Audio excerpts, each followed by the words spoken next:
Hello! Andito na naman ang inyong farm mom. For today's video, usapang dragon fruit naman tayo.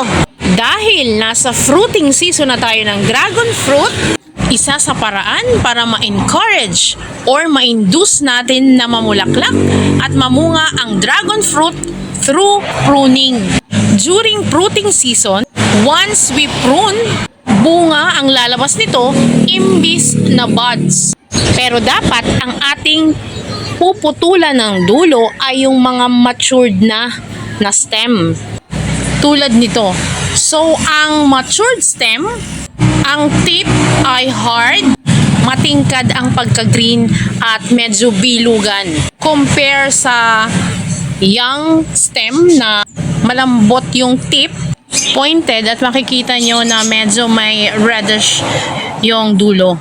Tulad nitong hawak ko. So this time, dahil nabigyan natin ng time itong ating dragon fruit at naihanda ko for this season, at syempre with proper care, sana mapabunga ko ng siksik, liglig at umaapaw itong aking dragon fruit. Kaya naman, halina, simulan na natin ang pagpuprune. Wala akong ititira sa mga matured stem.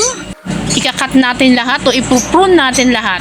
So I do prune na 2 to 3 inches ang haba. At the same time, inalis ko na rin yung may mga discoloration at yung may mga langgam.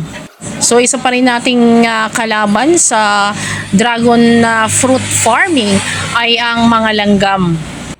Kaya ititrip din natin ito ng panglanggam para syempre maiwasan natin yung pagkatuyo ng bunga.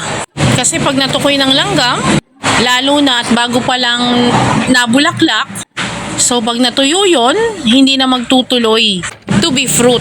So itong tip ko na to, isa lang sa paraan para mapabunga natin ang dragon fruit. So maraming iba pang way, like applying fertilizer. So sana nakatulong yung aking tip on how to encourage or induce yung ating mga dragon fruit na mamunga, especially dun sa mga bago pa lang and dragon fruit farming.